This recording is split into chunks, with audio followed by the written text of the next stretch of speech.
Bismillahirrahmanirrahim. Assalamualaikum warahmatullahi wabarakatuh. Alhamdulillahirabbil alamin. Arsala rasulahu bil huda wa dinil haq liyudhhirahu 'alad dini kullih wa kafa billahi syahidan. Asyhadu an la ilaha illallah wahdahu la syarikalah wa asyhadu anna Muhammadan abduhu wa rasuluh. Allahumma shalli wa sallim wa barik ala sayyidina Muhammadin nabil ummi wa ala alihi wa sahbihi wasallim. Alhamdulillah, kita memanjatkan rasa syukur kita kehadirat Ilahi Robbi yang telah melimpahkan berbagai nikmat kepada kita sekalian, sehingga pada sore hari ini kita bisa bertemu di dalam rangka pengajian, yaitu Forum Pengajian Universitas Gadjah Mada, yang insya Allah akan bersama dengan Bapak Kiai Haji Ahmad Bahaudin Nur Salim yang kita kenal dengan Gus Baha. Sholawat dan salam semoga terlimpah kepada junjungan kita Nabi Agung Muhammad Sallallahu Alaihi Wasallam beserta para keluarga, para sahabat, dan insya Allah sampai kepada kita sekalian. Allahumma amin. Untuk memperlancar acara Forum Pengajian Universitas Gadjah Mada, mari kita awali dengan membaca basmalah bersama-sama. Bismillahirrahmanirrahim.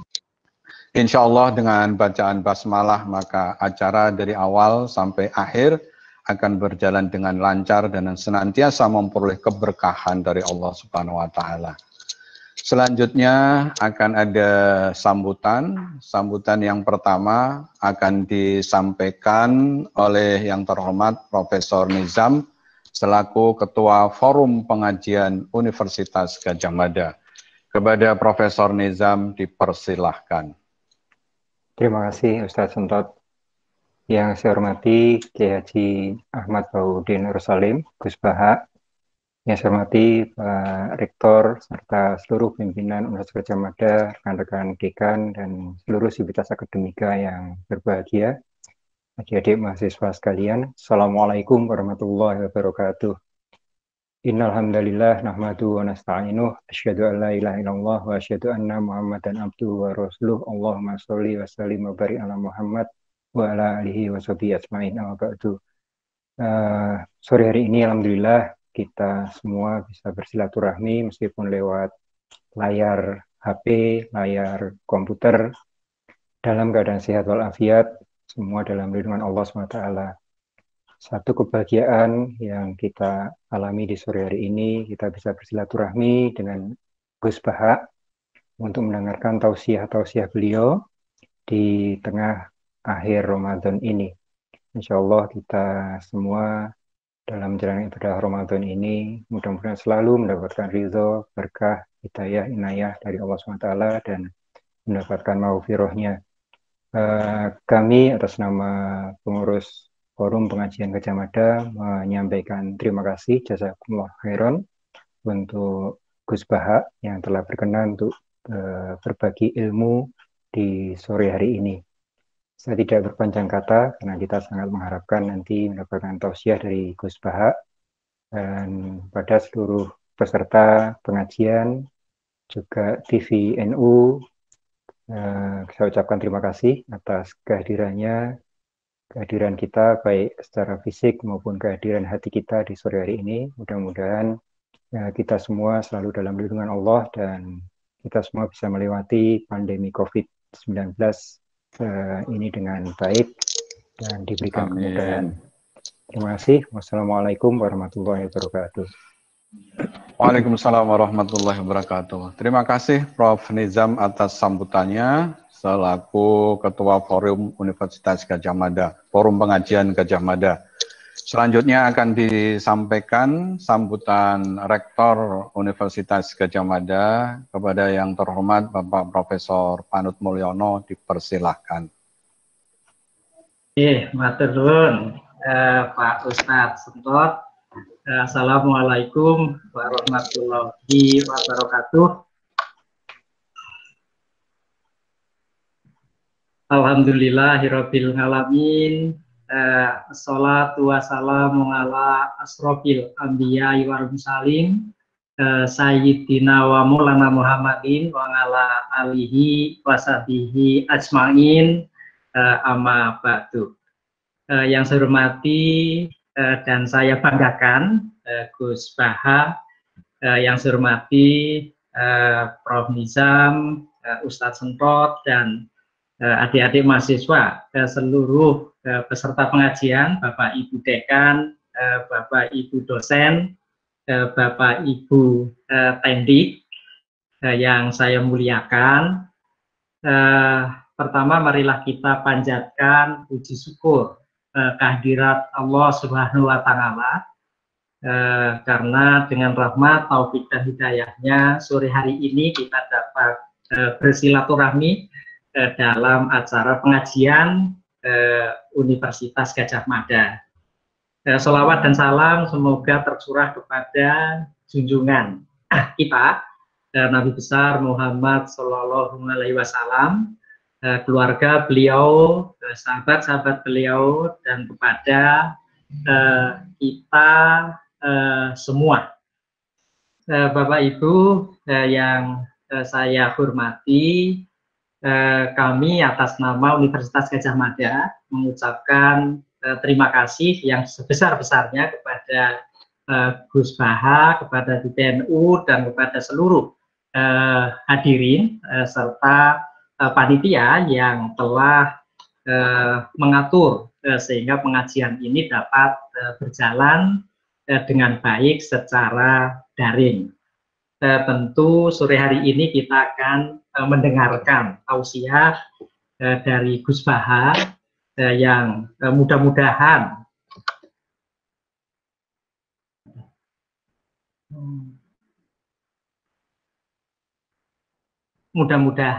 akan meningkatkan keilmuan kita, memperkuat keimanan kita, dan memberikan peningkatan terhadap ketakwaan kita. Ramadan tahun ini berbeda dengan Ramadan tahun yang lalu karena kita semua berada pada suasana pandemi COVID, sehingga warga bangsa bekerja dan beribadah di rumah. Tidak terkecuali adalah kita menjalankan Ramadan tahun ini dengan beribadah dan juga melakukan aktivitas dari rumah masing-masing. Mudah-mudahan pandemi COVID ini segera berlalu dan kita dapat segera menjalani kehidupan seperti sedia kala. Terima kasih. Amin. Amin. Terima kasih sekali lagi, mudah-mudahan sore ini kita dapat mendapat pencerahan dari Gus Baha untuk peningkatan ilmu kita, peningkatan ketakwaan kita, dan juga peningkatan semangat kita untuk terus mengabdi kepada nusa dan bangsa dengan ridho Allah Subhanahu wa Ta'ala. Hilaf dan salahnya mohon maaf. Billahi taufiq wal hidayah. Assalamualaikum warahmatullahi wabarakatuh. Waalaikumsalam warahmatullahi wabarakatuh. Terima kasih Prof. Panut Mulyono. Doa kita bersama agar kemudian pandemi ini segera berakhir. Sebelum waktu kami sampaikan kepada Gus Baha pada kesempatan ini, kami mengucapkan terima kasih tentunya yang pertama kepada Kiai Haji Ahmad Bahaudin Nur Salim yang kita kenal dengan Gus Baha berserta keluarga besar pesantrennya yang berada di Rembang, kepada Forum Kemajian Universitas Gadjah Mada, kepada Ketua Kagama Rembang, Telkom Rembang, Telkom Yogyakarta, dan juga para kaum muslimin muslimat yang ikut di dalam kegiatan pengajian ini. Mohon maaf Gus Baha, ini ada tulisan dari panitia yang tertempel di backdrop, yaitu tanggung jawab intelektual dalam dakwah Islam. Saya masih ingat bahwa mengundang kiai itu berpahala, tapi ngatur kiai itu berdosa. Nah, oleh karena itu kami persilahkan kepada Gus Baha, kira-kira tema yang diminta panitia adalah itu, atau mungkin apapun yang disampaikan oleh Gus Baha, insya Allah akan menarik dan akan menjadi viral. Nah, kepada Gus Baha dipersilahkan.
Itu pangkat maupun harta itu dihisab.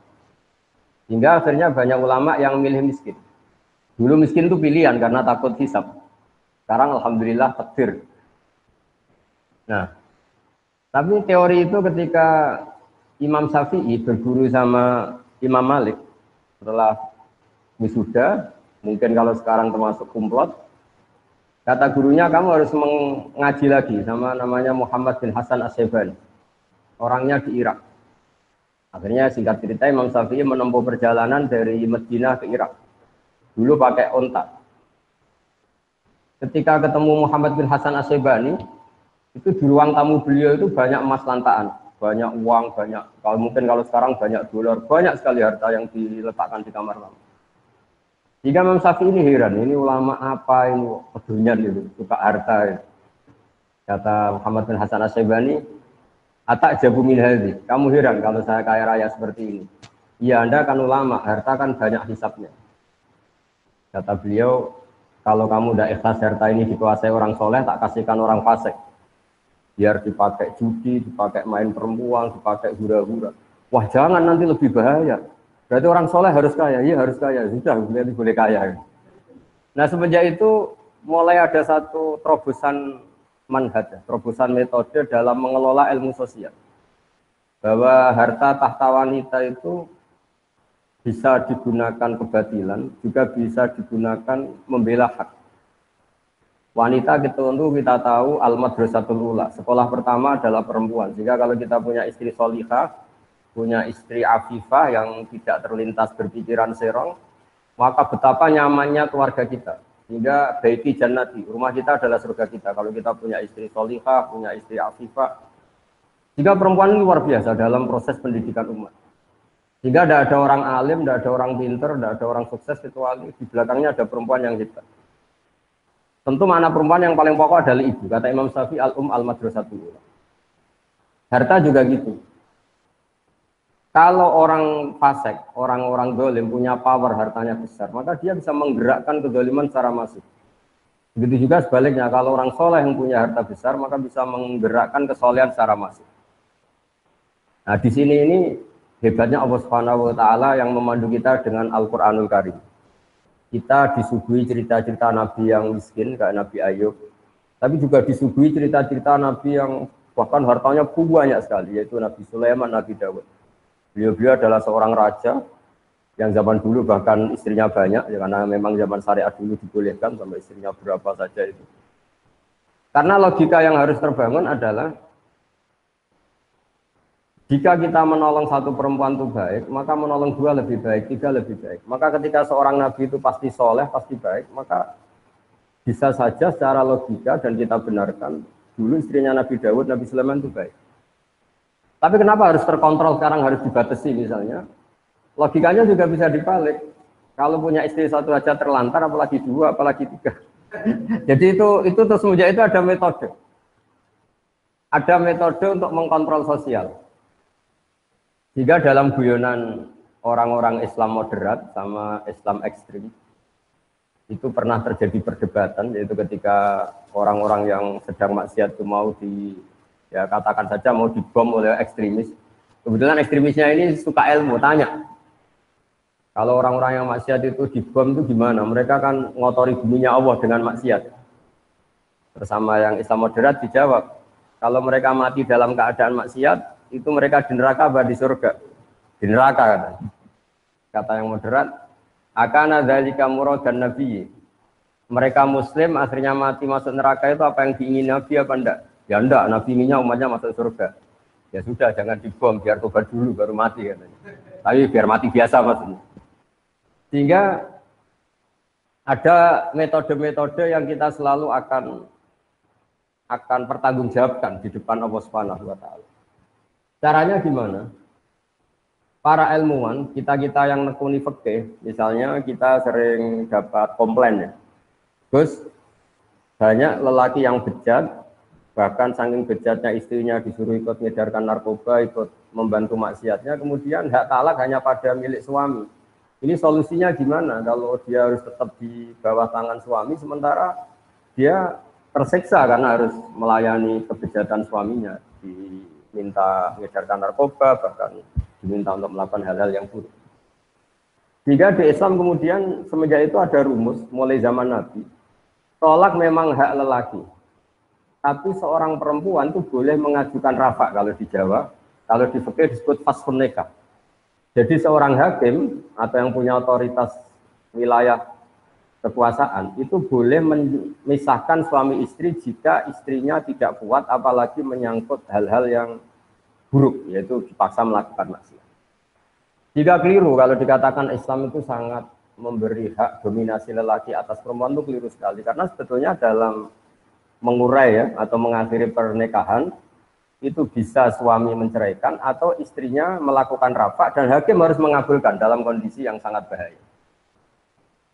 Nah, tentu hal-hal seperti ini akan menjadi kebanggaan ilmu sosial karena ada solusinya ketika dalam keadaan macet keluarga. Begitu juga ada kebanggaan intelektual, yaitu tanggung jawab kita sebagai intelektual muslim, misalnya menyangkut kepastian nasab. Kenapa dalam Islam nikah begitu sakral? Dan kalau seorang suami menceraikan istrinya, supaya istri ini halal dinikahi orang lain harus ada iddah. Iddah itu ya kira-kira masa jeda yang ada kepastian bahwa rahim perempuan ini sama sekali nggak ada sperma dari suami pertama. Karena kita tidak bisa membayangkan misalnya Ahad atau Minggu masih hubungan suami istri, Senin diceraikan, kemudian Selasa nikah lagi, terus ada hubungan suami istri lagi. Kita tidak bisa bayangkan, lalu nanti ini anaknya siapa? Mungkin orang modern akan bilang ini lewat tes DNA gitu, tapi itu keribetan. Apalagi kalau nanti anaknya wajahnya mirip suami pertama, mirip kedua, agak jelas itu kan, masih kecil itu. Itu ribet. Tapi dengan teori iddah, teori tarabbusul mar'ah, kalau istilahnya Quran ya tarabbasna itu, maka kegamangan seperti ini hilang karena seorang istri yang terceraikan atau ditinggal mati suaminya, baik cerai talak maupun cerai meninggal, itu untuk menikah lagi ada aturannya. Di antara adalah baro'atur rahmiyah, dipastikan rahimnya itu bersih dari zaut awal atau suami pertama. Nah, keilmuan yang bertanggung jawab atas substansi masalah ini juga ditekuni oleh ulama. Termasuk yang paling ekstrim adalah, dan ini sering saya utarakan ketika ngaji saya, absolutisme kebenaran dalam tauhid. Saya ulang lagi ya, absolutisme kebenaran dalam tauhid. Itu banyak ilmuwan tauhid, ulama tauhid, yang saking ekstrimnya memang mengatakan bahwa orang yang sudah iman, yaitu bersaksi la ilaha illallah Muhammadur Rasulullah, itu tidak akan batal meskipun dia koruptor, meskipun dia maling, meskipun dia penjahat. Itu kan satu hal yang menurut ilmu sosial itu kayak paradok. Bagaimana Islam yang luhur, kemudian Islam yang luhur, iman yang luhur ini nggak bisa dibatalkan oleh kebejatan perilaku pelakunya atau pemeluk Islam. Kata pakar ahli tauhid, dan itu berdasar hadis sahih, mangqala la ilaha illallah dakhalal jannah. Ya, mangqala la ilaha illallah dakhalal jannah. Nabi suatu saat kelihatan senyum-senyum ceria, kemudian ditanya oleh Abu Dzar, kebetulan di pinggir beliau ada Abu Dzar, ya Rasulullah, kenapa engkau senyum-senyum? Barusan Jibril datang ke saya dan memberi kabar saya bahwa siapapun dari umatku yang bertauhid secara benar, maka dia pasti masuk surga. Meskipun wa in zana wa in saraka, meskipun pernah zina, pernah maling. Itu Abu Dzar sampai 3 kali tanya, yang benar ya Rasulullah, masa pernah gitu masuk surga? Ya, kata Nabi, sampai 3 kali. Saya pernah ditanya seorang dosen, tanya, Gus, bagaimana itu bisa terjadi satu kesakralan iman yang boleh atau enggak terganggu oleh kesalahan perilaku pemeluknya, yaitu wa in zana wa in saraq. Saya baca beberapa syarah hadis itu, termasuk di Syarhun Nawawi. Jawabannya adalah, di sini Nabi sedang menerangkan absolutisme kebenaran. Bukan masalah membolehkan zina apa enggak, tentu zina tidak akan pernah boleh, maling tidak akan pernah boleh. Tapi Nabi ingin mengatakan absolutisme kebenaran itu enggak terganggu oleh pelakunya. Kita yang punya gelar ya bilang 1 tambah 1 2, yang enggak punya gelar ya bilang 2, musuh kita ya bilang 2, rektor Al-Azhar ya bilang 2, anak yang penggembala kambing ya bilang 2, semuanya akan bilang 2, 1 tambah 1 akan bilang 2. Karena kebenaran 1 tambah 1 2 itu enggak boleh bersyarat. Boleh mengatakan 2 kalau Anda rektor, boleh mengatakan 2 kalau Anda soleh. Kalau tidak soleh kamu harus mengatakan 3, tidak boleh. Kebenaran absolutisme harus sah, siapapun yang mengatakan itu. Sama, kebenaran bahwa Allah Tuhan itu selalu sah, siapapun yang mengatakan itu. Bahkan orang yang berkafir 100 tahun, dia kafir, saat itu melafalkan la ilaha illallah maka imannya langsung sah. Padahal berpuluh-puluh tahun dia kafir. Karena kebenaran absolut akan selalu sah tanpa memandang pelaku. Nah, ini namanya substansi kebenaran. Ini nggak akan terganggu oleh perilaku sosial. Kemudian ada ulama yang cara berpikir itu sosial. Bahwa Islam itu bisa menarik karena justru aturan-aturannya itu. Kita sebagai manusia tentu suka kalau negara ini tertib, tanpa perzinaan, tanpa maling, tanpa korupsi. Dan Islam alhamdulillah mengharamkan itu semua dan mengancam itu semua dengan neraka. Sehingga karena sisi sosial ini begitu, maka kita alhamdulillah sebagai muslim, hal-hal yang buruk diharamkan, dan di antara ciri Nabi adalah mengharamkan yang haram. Jika kita selalu akan mengharamkan perzinaan, mengharamkan judi, mengharamkan dugem dan sebagainya. Tapi pertanyaannya adalah, selalu ada kebenaran absolut, yaitu iman. Boleh enggak kebenaran absolut terganggu oleh kesalahan sosial? Itu tadi. Kalau kebenaran absolut, ya sudah, nggak boleh diganggu oleh apapun, termasuk tadi. Kita mengatakan 1 tambah 1 2. Orang baik yang bilang 2, orang buruk yang bilang 2, setengah baik, setengah buruk yang akan bilang 2. Karena kebenaran absolut adalah kebenaran yang tidak boleh terganggu oleh apapun. Nah, di sini kenapa Nabi mengatakan wa in zana wa in saraq. Tapi di balik yang sama, dengan porsi yang sama, Nabi pernah mengancam la yazni zani hina yazni wa huwa mu'min, wa la yasriqu sariq hina yasriq wa huwa mu'min. Tidak pernah berzina seseorang, kemudian dia saat itu berstatus mukmin. Dan tidak pernah maling seseorang, kemudian saat itu dia berstatus mukmin. Lalu bagaimana dengan 2 hadis ini yang sama-sama sahih? Oleh ulama dijawab, ketika seseorang zina atau maling, itu pasti terinspirasi oleh kenakalannya, oleh nafsunya. Tidak ada sangkut paut dengan imannya. Karena yang namanya iman pasti mengajarkan kebenaran. Nah, di sini kemudian ada kelompok besar dalam mazhab Islam, ada ahli sunnah wal jamaah yang berkeyakinan Islam, iman adalah satu keyakinan absolut, sehingga kalau orang salah, dia tetap salah saja, tapi tidak sampai menjadi kafir. Ada kelompok Khawarij yang mengatakan setiap kesalahan besar menjadikan seseorang kafir. Kita sekarang bikin analogi. Kalau seseorang sudah sah menjadi warga Indonesia, dia berKTP Indonesia, tidak pernah mengeluarkan diri dari warga Indonesia, kemudian dia jadi koruptor, tentu kita sepakat dia warga Indonesia. Soal kita hukum, kita beri sanksi, itu karena kesalahannya, tapi dia tetap warga Indonesia. Karena dia warga Indonesia adalah status, sementara kesalahan dia adalah kesalahan sebagai manusia. Sehingga mazhab Ahlussunnah adalah seseorang yang melakukan dosa besar tetap mukmin, tapi nanti tetap disiksa di neraka, entah berapa lamanya. Saya juga belum mengkonfirmasi sama malaikat Malik ini, penjagaan nerakanya ini. Tapi yang jelas ada pelatihan di sini. Nah, pelatihan ini juga menguntungkan kita. Menguntungkannya gini, di Quran ada ayat Qul ja'al haqqu wa ma yubdi'ul batil wa ma yu'id. Kalau yang lebih terkenal tentu ja'al haqqu wa zahaqal batil innal batila kana zahuqa. Kalau kita berpikir absolutisme, berpikir kebenaran mutlak, maka kemusyrikan, kekafiran, kesalahan itu hal yang enggak ada. Kalau istilahnya Quran, kaburat kalimatan takhruju min afwahihim iyaquluna illa kadziba. Misalnya ini saya pegang jam tangan, mungkin ini dari aluminium atau besi, terus saya mengatakan begini, jam tangan saya ini dari kayu. Maka kalimat ini tidak menjadi kalimat opini, tapi menjadi satu kesalahan. Karena itu kalimat yang salah. Nah, jika kalau Tuhan itu hanya Allah, maka hakikat yang ada ya Tuhan itu hanya Allah, bukan yang lain. Sehingga apapun banyaknya orang musyrik itu dianggap enggak ada. Wa ma yubdi'ul batil wa ma yu'id. Sesuatu yang batal, yang enggak benar itu pasti enggak ada. Karena tadi fakta bahwa jam ini dari kayu adalah enggak ada. Meskipun yang mengatakan ada, mungkin yang mengatakan itu karena salah ucap atau kebodohan atau keyakinan yang keliru, tapi hakikat ini tidak. Jadi di sini hebatnya Islam. Islam pertama datang termasuk wa 'allama Adamal asma. Pertama Nabi Adam diajari adalah menamai sesuatu sesuai proporsinya, sesuai statusnya. Jadi andaikan dari dulu orang kafir Quraisy mengatakan, wah ini pahatan batu dari Magelang gitu, atau ini batu dari Ponorogo, jenis batunya ini, pemahatnya ini, harganya ini. Mungkin mereka hanya bilang ini batu yang dipahat. Tapi gara-gara ini diberi gelar, diberi penamaan manat, pemberi, Al-Uzza, ini satu hal yang agung, satu hal yang besar, Hubal. Sehingga terus orang itu gampang, wow kalau saya melecehkan ini pasti saya kualat. Tapi hakikatnya ini tetap batu.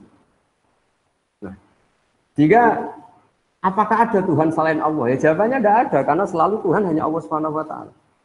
Tapi apakah ada orang yang menuhankan selain Allah? Hanya.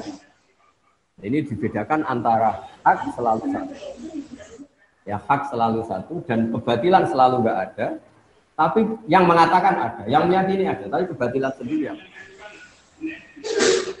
Ini banyak juga ulama yang spesial membela ja'al haqqu wa zahaqal batil. Seperti saya mengatakan baju saya ini putih. Ya sudah putih. Kok banyak satu dunia mengatakan baju saya hitam, itu tidak punya pengaruh. Baju saya menjadi hitam tentu putih. Karena kebenaran absolut akan ada, punya eksistensi. Disebut ja'al haqqu wa zahaqal batil. Yang batil pasti nggak ada. Memang itu tidak fakta. Kemudian ilmu sosial atau ilmu yang didiktekan karena satu hal tertentu ini punya pengaruh. Yaitu misalnya sesuatu ini putih. Gara-gara mata kita rabun mengatakan itu hitam. Atau sesuatu itu hitam karena kita punya penyakit tertentu di mata kelihatan biru. Nah, di sini ya, kalau ulama mengatakan mulai ada hijab. Sebetulnya manusia tahu bahwa Tuhan hakiki adalah harusnya Tuhan yang awal. Karena nggak mungkin langit bumi ini diciptakan sesuatu yang lebih terbelakang dari langit bumi. Sehingga Allah mensifati dirinya al-awwal. Namanya pencipta harus wujud lebih dulu, al-awwal. Karena langit bumi ini adalah wujud, punya eksistensi, maka penciptanya harus lebih punya eksistensi. Kalau dalam bahasa pesantren disebut wajibul wujud. Kalau yang diciptakan saja ada, maka yang menciptakan pasti ada. Jika alam raya ini tidak dimulai dari nihilisme, ketiadaan, tapi dimulai dari yang ada.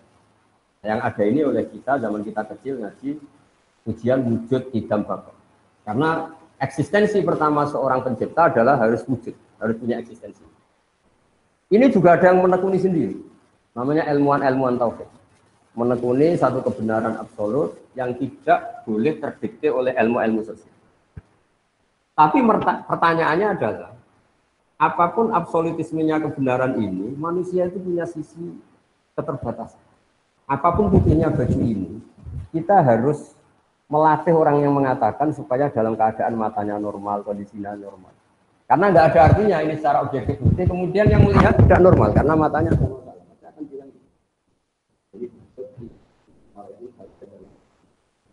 Jadi kalau ada satu kesalahan, pasti ada problem. Nah hakikat dari alam raya ini, sudah al-haqqu wa ma yubdi'ul batilu wa ma yu'id. Sekali hak itu datang, maka satu kesalahan ini pasti ada. Jika dalam awal surat Kahfi dijelaskan, mereka berkomentar tentang Tuhan seperti ini.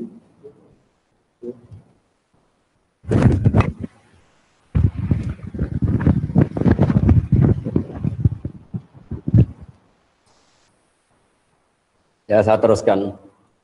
Jadi para intelektual ya atau para ilmuwan penjaga kebenaran yang absolut itu adalah cara berpikir bahwa eksistensi kebenaran absolut itu tidak boleh terganggu oleh status sosial. Sehingga seperti yang saya analogikan tadi, orang akan bilang 1 tambah 1 itu pasti 2. Itu tidak dosen, tidak rektor, tidak orang fasik, tidak orang soleh, tidak koruptor, tidak KPK.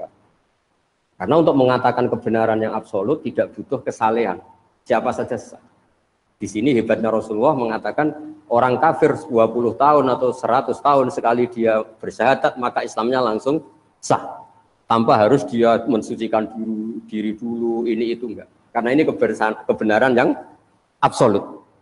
Sehingga keyakinan mainstream ulama seluruh dunia, kalau ada orang muslim melakukan dosa besar maka dia tetap muslim dan dosanya tetap dosa.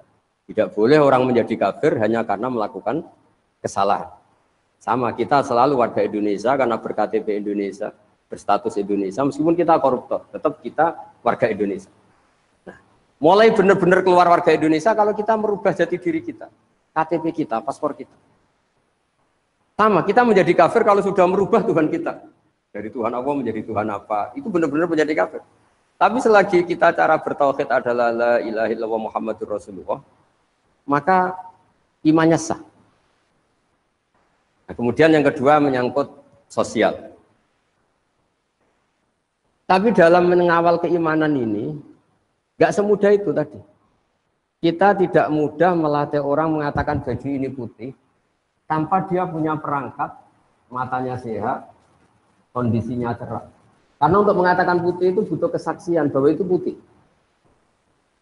Dan bisa mengatakan itu putih kalau matanya normal tanpa ada penyakit. Nah, di sini ini terus ada gerakan ulama melawan hijab. Makanya di juz amma itu, di awal-awal kita ngaji juz amma yang masih juz 30 itu, kalau mengistilahkan orang-orang kafir, kalla innahum ar-rabbihim yauma idzil lamahjubun. Orang kafir itu siapa? Adalah orang yang cara melihat Tuhannya itu ada hijab, ada pembatas. Jika sesuatu yang putih karena dia ada sekat, akan dikatakan tidak putih. Nah, Islam itu agama yang mengajarkan baini wa baina Allah nggak boleh ada hijab. Jika kita diajarkan sholat, diajarkan munajat, diajarkan wiridan, supaya nggak ada sekat bainana wa baina Allah antara kita dan Allah. Diharapkan kalau nggak ada sekat, itu kemudian ada kebenaran hakiki yang kita kenali. Barokahnya mengenali kebenaran hakiki ini, iman kita menjadi mantap. Nah, kalau sudah mantap, itu yang istilahnya Allah dijelaskan, yusabbitu Allahu alladziina aamanu bil qawli tsabiti fil hayatid dunya fil akhirah. Bahwa orang mukmin akan ditetapkan imannya sebagaimana iman itu sendiri adalah al-qauli tsabit.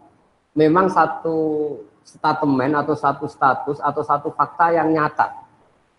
Beda dengan orang kafir ketika misalnya menyembah batu atau menyembah manusia, Nanti di akhirat sama Allah dipanggil, Tuhan kamu siapa? Batu Gusti. Tuhan kamu siapa? Manusia ini. Mana itu? Setelah dipertontonkan ternyata mereka ada siapa-siapa. Ini yang disebut mereka didatangkan bersama Tuhan-Tuhan yang mereka sembah. Wadalla anhum ma kanu yaftarun. Kemudian ini semua enggak ada guna. Di sebagai mukaddimah, saya memang orang yang sangat fanatik supaya umat Islam berpikir tauhid secara benar. Dan itu penting sekali karena semua nabi kalau mengistilahkan dirinya itu qul inni ala bayyinatin mir rabbi. Syarat iman itu harus melihat kebenaran itu, orang Jawa itu cetha welo-welo, harus sejelas-jelasnya. Kenapa kita pertama mensifati Tuhan itu wujud misalnya? Karena alam raya ini terlanjur wujud, punya eksistensi. Kan nggak mungkin sesuatu yang wujud, kemudian penciptanya sendiri tidak wujud. Itu nggak ketemu akal. Pakai fayakunul adamu yakhluqu mawjudan. Bagaimana sesuatu yang nggak ada, yang harusnya nggak bisa jadi faktor, kemudian menyebabkan sesuatu yang ada. Oh kalau gitu alam raya ini penciptanya atau Tuhannya siapa? Ya sifati saja, zat yang wujud. Akhirnya kita sifati wujud. Berhubung pencipta tentu wujudnya lebih dulu. Akhirnya kita sifati qadim atau awal. Wujud idam atau kidam. Kidam, qadim, awal. Masa pencipta kalah dulu sama yang diciptakan. Kemudian karena pencipta ini super, mesti nggak ada yang mengalahkan. Lalu kita sifati baqo atau akhir, nggak akan punah. Wujud idam baqo. Terus mukhalafatul lil hawadis. Karena pencipta adalah tidak makhluk, makhluk tidak pencipta, maka semua apa-apanya harus berbeda. Maka kita sebut mukhalafatul lil hawadisi, atau kalau dalam bahasa Quran disebut al-qayyum, zat yang berdiri sendiri. Sehingga kalau kita di antara doa Nabi katanya ada ayat yang langsung saya ambil dari Aras, yaitu ayat kursi Allahu la ilaha illa huwal hayyul qayyum, zat yang eksistensinya tidak butuh yang lain. Beda dengan kita. Kalau dalam ilmu tasawuf, apapun hebatnya kita, meskipun kita penguasa dunia sekalipun, itu kalau dalam ilmu tasawuf nggak makan lemes. Bagaimana kita katakan penguasa dunia sementara nggak minum lemes, nggak makan lemes? Kerennya gimana? Kita hanya bergantung sepiring nasi, bergantung segelas air. Tapi kita memaklumatkan diri sebagai penguasa dunia. Sehingga itu betul-betul dhaif. Betul-betul kita ini makhluk yang lemah. Sehingga ketika Allah mencibir Fir'aun atau mencibir Namrud, itu hanya dengan kata-kata, kalau dia Tuhan, itu dia harusnya nggak makan. Bagaimana Tuhan kemudian kalau nggak makan kangkung itu lemes, nggak makan nasi itu lemes, itu nggak kebayang. Jika Allah mensifati dirinya, wa huwa yut'imu wa la yut'am. Saya ini Tuhan. Sifat dasar saya itu yut'imu, memberi makan, dan saya tidak perlu makan. Ketika Allah mensifati hubungannya dengan makhluknya, saya pemberi rizki dan saya tidak butuh mereka memberi rizki saya. Wa ma khalaqul jinna wal insa illa liya'budun. Saya tidak menciptakan manusia dan jin kecuali mereka supaya mengenali saya, menyembah saya. Ma uridu minhum rizki wa ma uridu minhum ayyutimun. Saya tidak ingin mereka memberi rizki ke kita dan mereka memberi makan ke kita. Para intelektual ini juga berpikir keras supaya tauhid ini terjaga. Dengan berpikir yang baik, dengan akidah yang baik, dengan logika yang baik. Nah ini penjaga-penjaga ja'al haqqu wa zahaqal batil innal batila kana zahuqa. Hak itu yang punya eksistensi, barang yang enggak hak itu selamanya hakikatnya enggak. Pemeluknya banyak, pengikutnya banyak, tapi hakikatnya enggak pernah. Karena yang dikatakan hakikat adalah sesuatu yang punya eksistensi absolut. Jika misalnya hakikat Tuhan ya tetap satu, hakikat Tuhan ya hanya Allah. Bukan Lata, bukan Hubal, bukan dan sebagainya. Sehingga kalau ada kalimat yang salah, itu yang ada itu yang mengatakan, bukan kalimat itu. Kalimat sendiri itu tidak punya konklusi apa-apa, karena memang nyatanya tidak ada.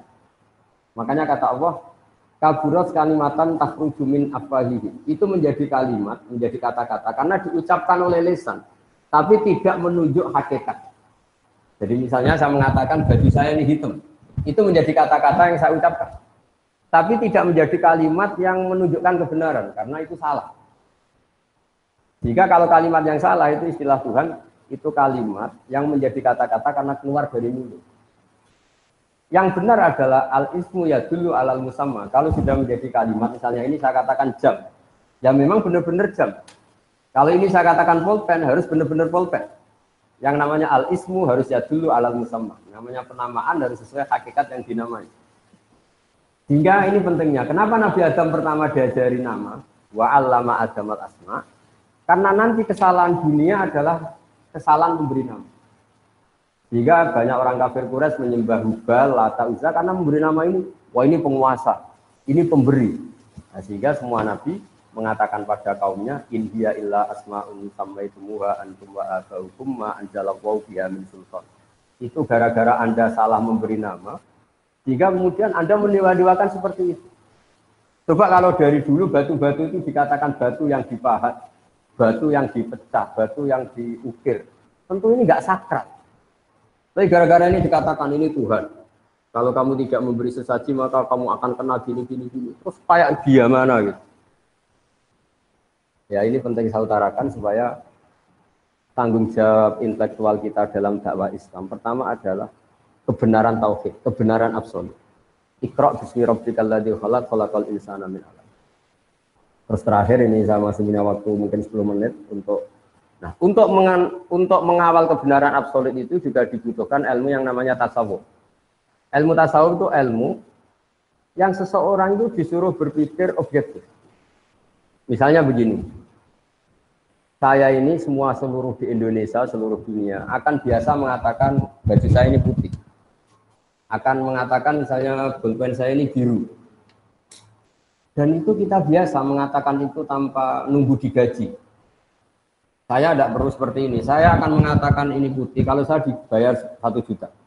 Biasa kita ikhlas mengatakan baju ini putih tanpa ada yang bayar 1 juta. Nah, kalau kita biasa ikhlas mengatakan baju itu putih tanpa harus dibayar 1 juta, kenapa kita mengatakan Allah Tuhan harus dibayar dengan surga? Nah ini terus orang-orang tasawuf bikin punya gugatannya sendiri. Kita terbiasa mengatakan hakikat ini tanpa presentasi ingin digaji. Kita biasa mengatakan kalau baju saya ini putih, kalau air itu menyegarkan. Beratus-ratus kali, mungkin berpuluh-puluh tahun kita mengatakan kebenaran itu tanpa ingin digaji. Kita mengatakan matahari itu panas, tanpa ada yang gaji, dan kita ikhlas. Tapi kenapa ketika kita mengatakan Tuhan itu Allah dan Allah itu Tuhan, harus digaji dengan surga? Nah itu terus kemudian orang-orang tasawuf punya riwayatnya sendiri. Ketika Allah gojlok sama orang-orang soleh, masyhur itu hadis qudsi. Ada orang-orang soleh ditanya sama Allah, kamu menyembah saya karena apa? Ya karena saya ingin masuk surga ya Allah. Yang satu ditanya, kamu menyembah saya karena apa? Karena saya takut masuk neraka ya Allah. Kata Allah, laulam akhluk jannatan wala naron alam akun ahlan an uto'a. Saya ini Tuhan, berarti kalau saya tidak menciptakan surga, saya tidak menciptakan neraka, terus saya tidak layak ditaati. Nah, terus akhirnya, ya tetap harus ditaati ya sudah, berarti karena saya. Nah ini terus ke hakikat. Ya naif kita tadi, kalau kita mengatakan baju ini putih, nggak digaji kita mau. Kenapa untuk mengatakan Allah Tuhan harus nunggu digaji? Sehingga orang-orang tasawuf punya sekian cerita, misalnya Nabi Isa jalan-jalan ke satu daerah, situ ada orang yang sangat kurus, sangat karena nggak pernah tidur, kalau siang puasa ditanya, kenapa kamu ibadah sampai seperti itu? Karena kita ingin masuk surga. Terus jalan lagi ketemu orang yang sejenis itu, ditanya, kenapa kamu sampai sekurus itu? Karena kita takut neraka. Terus ketemu kelompok ketiga, wajahnya happy, terus tidak terlalu kurus, konstruksi badannya yang normal semua. Kenapa kamu asik? Karena saya mencintai Tuhan yang punya semuanya. Akhirnya Nabi Isa bilang yang dua kelompok tadi, makhlukon rojautum wa makhlukon fiktum. Kamu yang kamu harap-harap hanya makhluk, yang kamu inginkan juga makhluk, yang kamu takuti juga makhluk. Yang benar ini, takut yang punya makhluk itu semua, takut yang punya surga, yang punya. Nah, jadi lewat pengajian ini atau ngaji ini, saya karena UGM tentu masyhur ya, terkenal sekali dengan kajian keilmuannya. Saya mohon dalam bertauhid itu harus sampai kul inni ala bayyinati mir rabbi, bahwa saya bertauhid itu harus benar-benar punya logika yang absolut, punya logika yang kuat, punya logika yang permanen. Di surat Al-Bayyinah juga diistilahkan lam yakunil ladzina kafaru min ahlil kitab wal musyrikin munfaqina hatta ta'tiyahumul bayyinah. Bayyinah itu siapa? Rasulun minallahi yatlu suhufan mutahharah. Jadi dulu orang-orang kafir itu akan nyaman dengan kekafirannya, nggak pernah tercerabut dari cara berpikir kekafiran. Kita tahu kafir Quraisy itu penyembah berhala dan jumlahnya banyak, ada Lata, Uzza, Hubal, Manat. Itu mereka cara berpikir, ya Muhammad, kalau urusan kita banyak, problem kita banyak, Tuhannya harus banyak dong. Masa problem kita banyak, Tuhannya satu? Itu mereka nggak bisa nerima konsep Tuhan satu. Sampai mereka mencibir Nabi dengan mengatakan aja'alal alihata ilaha wahida inna hadza syai'un ujab. Masa Tuhan satu, problem kita banyak kok Tuhannya satu, itu pasti tidak cukup. Ya kalau problem banyak ya Tuhannya harus banyak. Terus Nabi dengan sabarnya memberi penjelasan, wahai para orang-orang kafir, kalau kamu jadi buruh punya majikan banyak, kemudian perintahnya beda-beda, itu kamu suka mana? Punya majikan satu yang baik sama majikan banyak perintahnya beda-beda. Ya suka satu ya Muhammad. Nah, Nabi menyatakan Tuhan kamu adalah majikan kamu. Kalau jumlahnya banyak yang bingung itu kamu. Terus akhirnya ya mat Tuhan satu aja. Nah itu terus disebut dorobawu masalah rojulan fihi syuraka'u mutasyabisuna wa rojulan salamal lirrojul. Allah memberi satu analogi, satu orang yang punya atasan banyak sama yang punya atasan satu. Tentu kita nyaman yang punya atasan satu. Dan Tuhan kamu itu atasan kamu. Maka ya sebaiknya satu saja supaya Anda tidak bingung. Yaitu hatta ta'tiyahumul bayin. Jadi saya mohon semua civitas akademika UGM juga semua yang suka ngaji bahwa bertauhid itu harus sampai qul inni ala bayyinatin mir rabbi. Bahwa kebenaran harus benar-benar logis, absolut dan tidak boleh tergoyah oleh apapun. Saya kira demikian, mohon maaf. Assalamualaikum warahmatullahi wabarakatuh.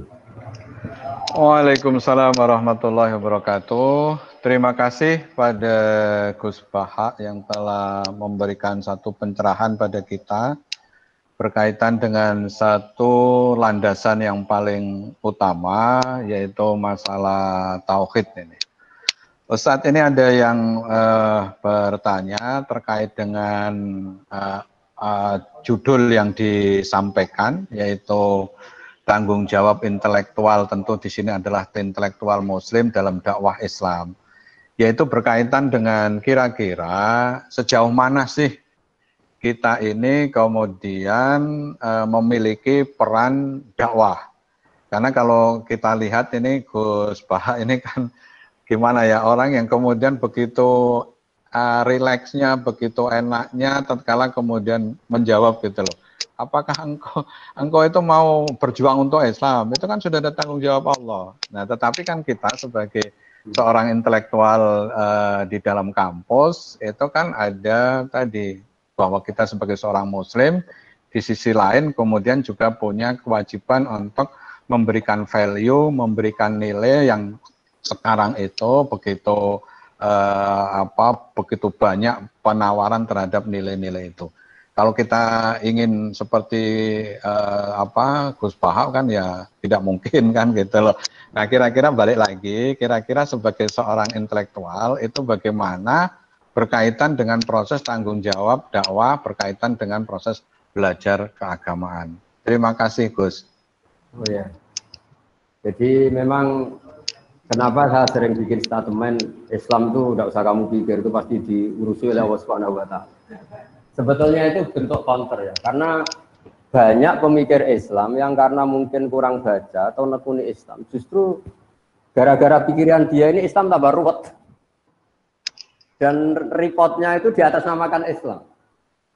Jika saya mengcounter itu dengan mengatakan Islam itu tidak usah kamu pikir, karena panduannya jelas. Kita nggak usah mikir Islam pun, kalau sesuai panduan Islam, pasti dengan sendirinya itu dakwah. Karena Islam wajibkan mengajar. Islam mengharamkan kitmanul ilmi, menyembunyikan ilmu. Kalau ada kesusahan, Islam juga mengancam, tidak termasuk umatku, dia tidur kekenyangan sementara tetangganya kelaparan. Tidak termasuk umatku orang yang membiarkan sekelilingnya bodoh sementara dia pinter. Jadi sebetulnya kalau mengikuti panduan-panduan Islam itu bagus. Problemnya kalau hak mikir ini kita berikan sama nyuwun sewu mubalek atau ustadz atau kiai, semua orang akan punya cara berpikirnya sendiri. Dan itu awal dari ikhtilaf kata Nabi, sehingga kita sebagai ulama itu membatasi sekali yang namanya pemikiran. Kita utamakan riwayat, meskipun kita tidak meninggalkan akal. Jadi Misalnya begini contoh paling gampang ya. Ada orang dengan pengalaman tertentu, dengan trauma tertentu, kemudian terus pidato begini. Kiai itu harus kaya, dosen itu harus kaya. Kalau dosen tidak kaya, tidak bawa mobil, tidak dihormati mahasiswa. Masa dosen pakai ondel ya? Ini kan traumanya dia, mungkin dia pernah bawa ondel ditertawain mahasiswanya atau ditertawain umatnya kalau kiai. Tapi kemudian dia bikin ukuran, untuk bikin ukuran kalau ingin dihormati kamu harus bawa mobil. Pertanyaannya adalah, mana ada target dalam Islam supaya orang dihormati? Target dalam Islam adalah orang nyari ridhonya Allah, bukan ingin dihormati. Nah ini yang kemudian kan tuh jadi lucu, masa orang digerakkan, kiai harus kaya, kalau nggak kaya nggak dihormati, dosa harus bawa mobil, kalau nggak mau mobil nggak dihormati. Pertanyaannya, target ingin dihormati ini pikiran Islam atau pikirannya dia? Nah, tentu kita tetap tanggung jawab terhadap perjalanan agama ini, kita memberi kontribusi, tapi dengan cara tadi. Saya ulang lagi, dengan cara riwayat. Kenapa saya katakan dengan cara riwayat? Karena kalau analogi sosial, itu tidak ada selesai. Misalnya begini, saya sering ditanya, Gus, sebaiknya orang itu ramah apa enggak? Misalnya kita punya istri, sebaiknya ramah apa enggak? Itu di Quran itu, ini ilmu sosial ya. Wahai para istri Nabi itu cantik-cantik. Kalau kamu ketemu lelaki lain, itu falah tafdu'na bil qauli. Justru kamu nggak boleh terlalu ramah. Karena kalau terlalu lama, falah tafdu'na bil qauli, fayatma'al ladzi fi qalbihi marad.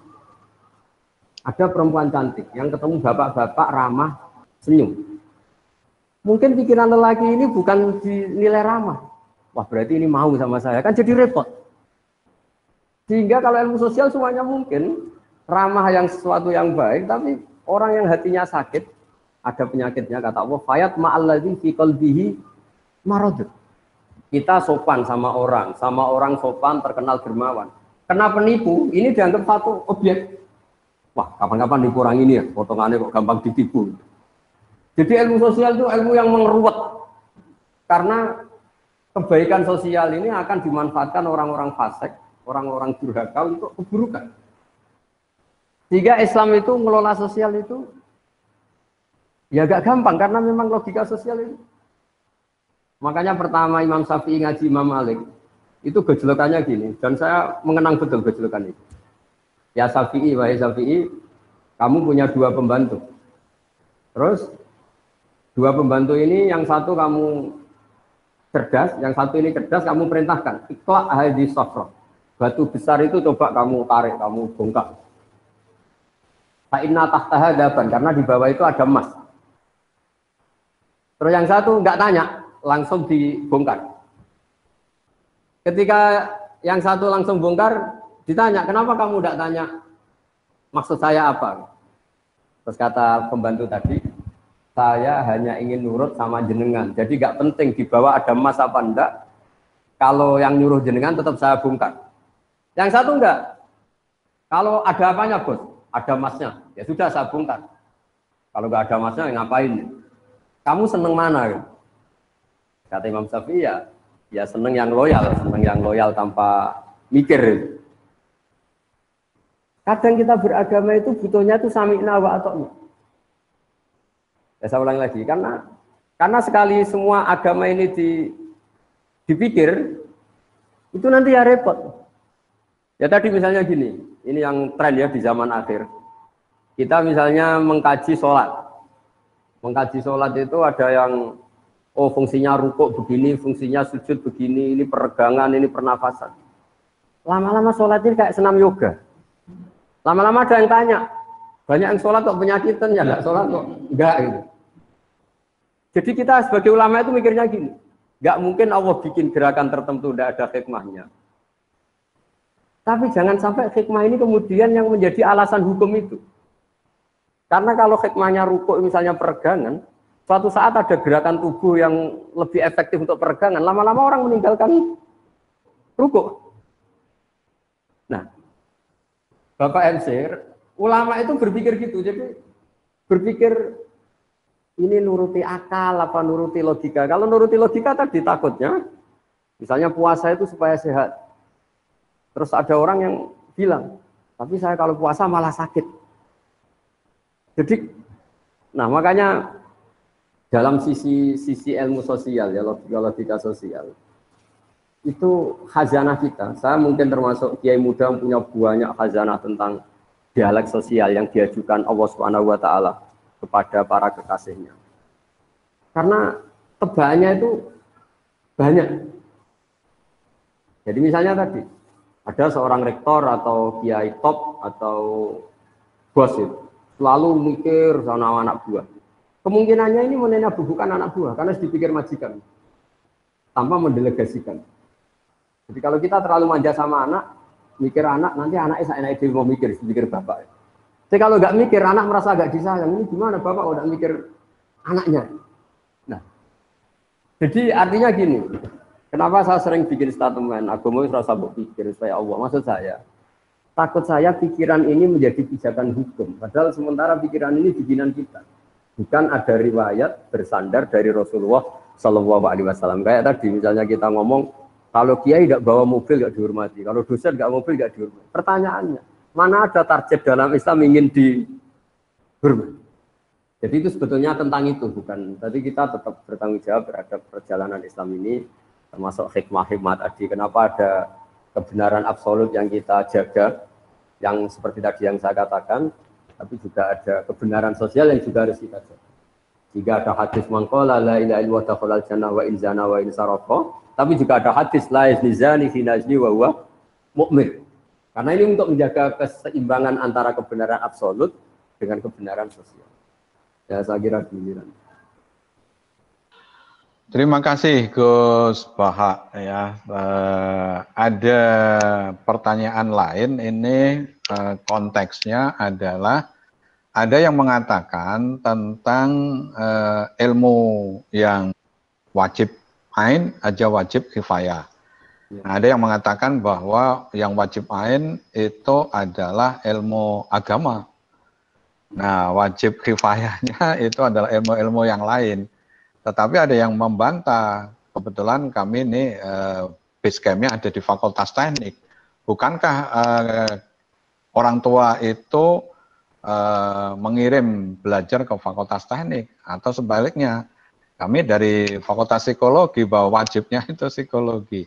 Nah, pemahaman tentang ilmu yang wajib ain, wajib kifayah, berkaitan dengan tadi tanggung jawab, kalau itu intelektual muslim atau mungkin sebagai mahasiswa muslim, itu esensinya seperti apa, Gus? Terima kasih. Saya kira demikian. Jadi kita yang nekuni Al-Quran ya, saya akan nekuni tafsir ya. Sebetulnya dikotomi itu memang nggak pernah ada ya. Misalnya kita yang nekuni ilmu astronomi ya, atau falak ya. Kan lalu misalnya ilmu astronomi dianggap itu ilmu umum. Ilmu geologi juga dianggap ilmu umum. Padahal kita yang nekuni tafsir itu ya biasa bicarakan misalnya waladzi ja'ala syamsa diya awal qamara nuran wa qaddarahu manazila li ta'lamu 'adada sinina wal hisab. Bahwa Allah yang menciptakan sedemikian rupa bahwa al-qamar rembulan punya sekian manazil, yang dengan manazil itu li ta'lamu 'adada sinina wal hisab. Kamu tahu hitungan waktu. Artinya kalau yang dikatakan Quran pasti itu namanya ilmu agama dong. Tapi disiplin ini kemudian dikatakan ilmu umum. Misalnya menyangkut biologi. Dari awal Allah mengatakan wa fil ardi qita'um mutajawirat, bahwa konstruksi bumi ini lempengan-lempengan, karena kita itu jamaknya qit'ah. Bumi ini lempengan-lempengan yang saling berdampingan. Jadi dari awal kalau dalam bahasa Arab bumi diciptakan Allah tidak basitoh, tidak satu elemen. Tapi qita'um mutajawirat, satu lempengan-lempengan yang dipasang. Makanya potensi gempanya tinggi. Nah, kemudian setelah ilmu agama itu identik dengan caranya sholat, caranya haji, dan ilmu umum itu yang menekuni alam. Kemudian mulai itu ada dikotomi bahwa ilmu umum itu tidak agama, agama ada ilmu umum. Sebenarnya kita yang nekuni tafsir, nekuni Quran itu nggak ada. Ya tapi ini ya sudah memang. Sosial juga sama. Misalnya negara mewajibkan memikir rakyatnya. Misalnya. Di kita, kaidah fikih kita juga tasarruful imam ala ra'iyah manutun bil maslahah, bahwa hubungannya imam presiden dengan rakyat adalah hubungan kemaslahatan. Dan kita juga punya aturan-aturan kalau presiden atau waliul amri memerintahkan sesuatu yang tidak maksiat, kita wajib loyal. Nah, tapi kemudian tadi entah gimana asal usulnya ilmu agama ini dianggap yang fardu ain itu ilmu agama, tapi ilmu agama yang mana sebetulnya? Karena ilmu agama itu banyak. Mengetahui halal haram itu ya fardu ain. Terus ngerti najis dan sebagainya juga fardu ain. Tapi sebetulnya di antara aturan agama adalah mengerti bahaya yang dan tidak bahaya. Di situ juga ada misalnya sistem alam ini kalau digerogoti itu akan terjadi gini-gini likuifaksi. Itu ya dibicarakan misalnya amin teman fisama ayaksifa bikumul ardo fa idza hiya tamur. Kamu hati-hati di bumi, potensi bumi itu bisa tamur, bisa melumer, bisa likuifaksi. Terus kata Allah, kamu di bumi juga jangan merasa aman, sahaja benda di langit setiap saat itu bisa jatuh. Ayursila alaikum hasiban, misalnya meteor setiap saat juga bisa jatuh. Nah, Quran itu membicarakan semuanya, mulai ilmu agama, tapi lama-lama ini dikatakan ilmu umum. Nah, kenapa ulama tidak berontak? Ini saya beri bocorannya. Karena ilmu umum ini, ilmu-ilmu yang dikatakan umum ini, misalnya di teknik atau di biologi atau di astronomi, ini ilmuwan-ilmuwan itu mengalami perkembangan. Kalau sampai ini di atas namakan agama, kemudian ternyata teorinya itu direvisi, ini agama yang disalahkan. Jika daripada gitu ya biarin saja dikatakan ilmu umum, supaya nanti kalau ada penelitian ini, salah benarnya bukan dikaitkan dengan agama, tapi dengan penelitinya. Tapi jangan pernah kamu katakan bahwa agama tidak mengatur ilmu astronomi. Buktinya, kiai-kiai itu tahu falak sampai 10 tahun ke depan itu bisa digarap. Gerhana itu tanggal berapa, jam berapa, lama gerhana berapa. Itu di kalender-kalender pesantren itu detail dan semuanya benar. Itu kan ilmu umum. Tapi kenapa tidak kita katakan itu ilmunya Islam? Takutnya kita ini manusia. Pas garap salah dikatakan Islam, ternyata malam Senin tidak gerhana, gerhananya malam Selasa. Nanti Islamnya yang salah. Itu bocorannya. Ini kalau nggak sama UGM tidak tak kasih bocorannya. Jadi sebetulnya beberapa ilmu ini milik Islam juga, tapi ketika diklaim milik mereka ya sudahlah. Jadi kalau ada kesalahan agamanya yang nggak kena itu.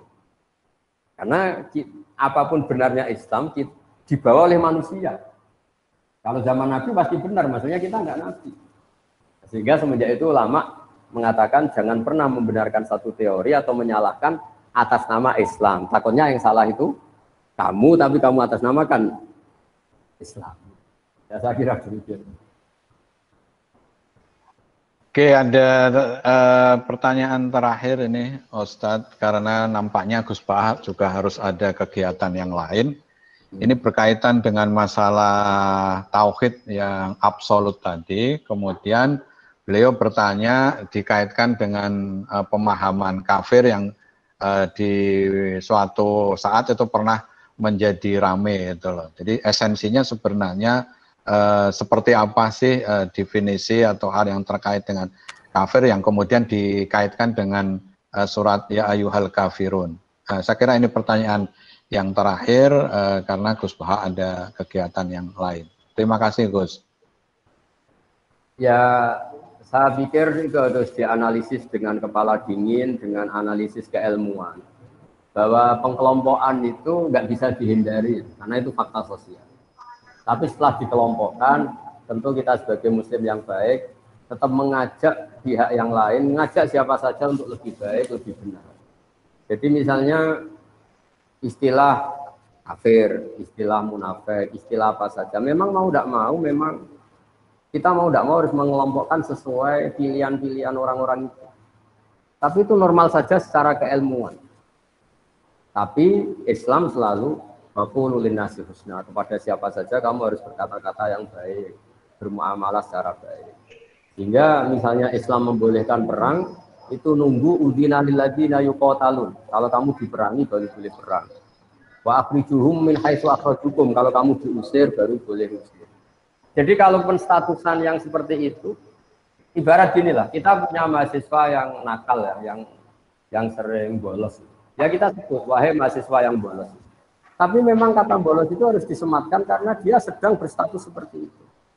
Tapi atas nama kita sebagai orang tua ingin dia lebih baik. Jadi penstatusan itu bukan hal yang harus menjadi pemecah bangsa, kayak biasa aja. Bahkan kalau kata-kata ahli tafsir mengatakan Allah saking sayangnya sama hambanya, sing kafir wis diceluk dikandani. Jadi itu artinya kan Allah masih memanggil-manggil itu. Jadi sing kafir dipanggil-panggil untuk kembali, saking baiknya Allah. Sehingga ya jadi makanya apa ya, pengkelompokan itu kan ya sudah normal saja. Artinya memang pilihan mereka beda ya, penamaannya juga beda, statusnya beda. Tapi itu tidak perlu menjadi alat konflik. Kita niru Piagam Madinah, niru Sulhul Hudaybiyah bahwa dakwah ya bil hikmati wal mau'izatil hasanah. Karena la ikraha fiddin, agama ini tidak perlu dipaksakan, tetap bayana rusdu minal ghoi, yang benar pasti ya sudah kelihatan benar, yang salah kelihatan salah. Saya kira demikian, mohon maaf kita semua. Assalamualaikum warahmatullahi wabarakatuh. Waalaikumsalam warahmatullahi wabarakatuh. Terima kasih kepada Gus Paha. Pada kesempatan ini sekali lagi kami dari Universitas Gadjah Mada, khususnya Forum Pengajian Gadjah Mada, mengucapkan terima kasih kepada Gus Paha beserta keluarga besar Pesantren Tahfidzul Quran LP3IA Rembang, dan juga mungkin yang hadir ada di situ. Sekali lagi Ketua Kagama Rembang, Telkom Rembang, Telkom Jogja, dan juga seluruh yang ikut kegiatan ini. Mudah-mudahan ini memberikan satu semangat di era yang sekarang ini, ya saling tadi berkaitan dengan dimensi-dimensi keagamaan dan juga dimensi-dimensi yang terkait dengan keberadaan wabah ini. Mungkin dimohon Gus Paha untuk bisa menutup dengan doa agar kemudian keberkahan senantiasa berada, termasuk berada kita-kita semua, termasuk juga bagaimana UGM mampu memberikan pencerahan dari UGM untuk Indonesia, dari UGM untuk dunia. Silakan Gus. Bismillahirrahmanirrahim. Alhamdulillah yang rasul ya sallallahu alaihi wasallam ala sayyidina Muhammad wa alihi wasallam asma'in. Allahumma ij'alna ya Allah hadina mahdiyin muhtadin ghairu dhalina wa mudillin. Ya Allah, jadikan kita semua orang yang hadina muhtadin, memberi petunjuk pada yang lain dan kita sendiri dapat petunjuk. Ghairu dhalina wa mudillin, tidak orang yang menyesatkan dan kemudian menyesatkan orang lain. Allahumma ya wa irham mata habibika Muhammad wa asli mata habibika Muhammad wa tajawaz an mata habibika Muhammad. Allahumma ya ilahana ya Allah, ihdinas siratal mustaqim siratal ladzina an'amta 'alaihim ghairil maghdubi 'alaihim waladdallin. Amin. Nas'aluka bi anna lakal hamdu la ilaha illa anta al-hanan al-mannan ya badi'as samawati wal ardi ya hayyu ya qayyum ya dzal jalali wal ikram. Antar syukona ya Allah husnat da'wati ilaika wa husnat tadbiri fi ayat ya Allah. Wa antuqimana fi Indonesia salimin ghanimin mu'afin min kulli bala'in dunya wal akhirah wa sallimal muslimin. Rabbana atina fid dunya hasanah wa fil akhirati hasanah wa qina adzabannar. Muhammad sallallahu alaihi wasallam rabbika rabbil izzati amma yasifun. Alhamdulillahirabbil sirril Fatihah. A'udzu billahi minasyaitonir rajim. Bismillahirrahmanirrahim. Ya kana wa'udhu waladdallin. Amin. Dengan berakhirnya doa tadi, maka berakhir pula Forum Pengajian Gadjah Mada bersama dengan Gus Paha. Saya yang menghantarkan kegiatan ini, mohon maaf apabila ada hal-hal yang tidak berkenan, ada hal-hal yang kurang. Mari kita tutup dengan doa kafaratul majlis. Subhanakallahumma wa bihamdika asyhadu an la ilaha illa anta astaghfiruka wa atubu ilaik. Assalamualaikum warahmatullahi wabarakatuh. Waalaikumsalam warahmatullahi wabarakatuh.